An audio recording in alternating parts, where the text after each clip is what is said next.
So earlier today, COPA released body cam surveillance video and reports connected to a fatal officer-involved shooting on the west side a few weeks back.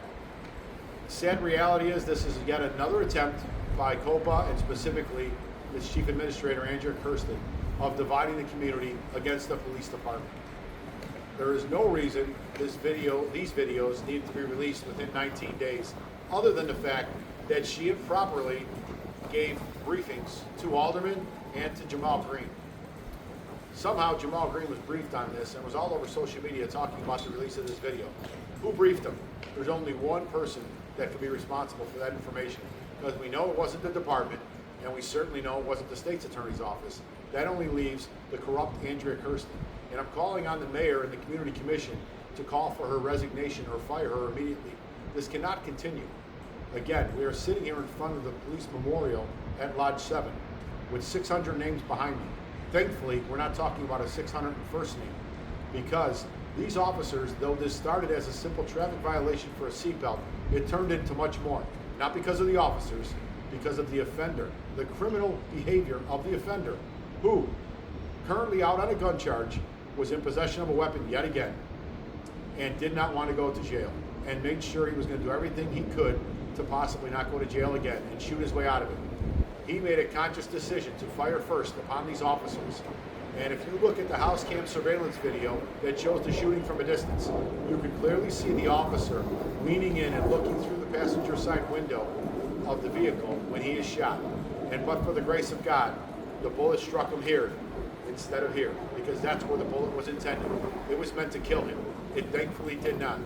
Those officers responded heroically, providing cover for their brother and trying to make sure, not knowing how badly he was injured, that he was able to escape with his life.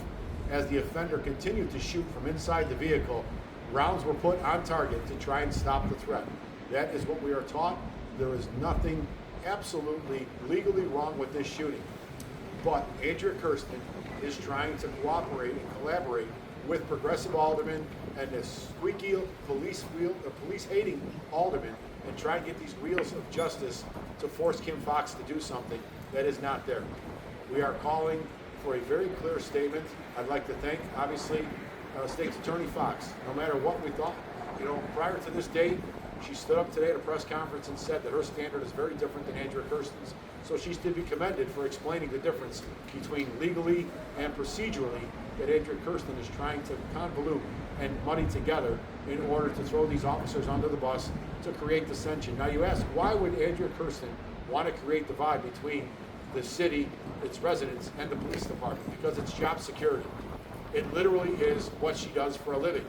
And the more dissension, the more outrage that certain people have for the police, the more apt she is to basically feed their hunger for police discipline, when really a lot of these things are self-created within COPA, and basically gasoline is poured on the fire that they created. It's disgusting. It needs to stop. And I'm sure we'll have more as this progresses throughout the week and the media gets a hold of this.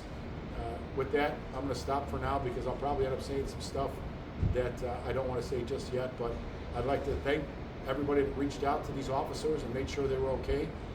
They got a long road to recovery here, and certainly the physical injuries are very clear to this officer, but the emotional injuries of having to take a life is something that officers do not take lightly. We don't celebrate the fact that this offender is dead, but I do celebrate the fact that my officers are still alive, and so does everybody else in the police department. I can tell you that. Have a good day.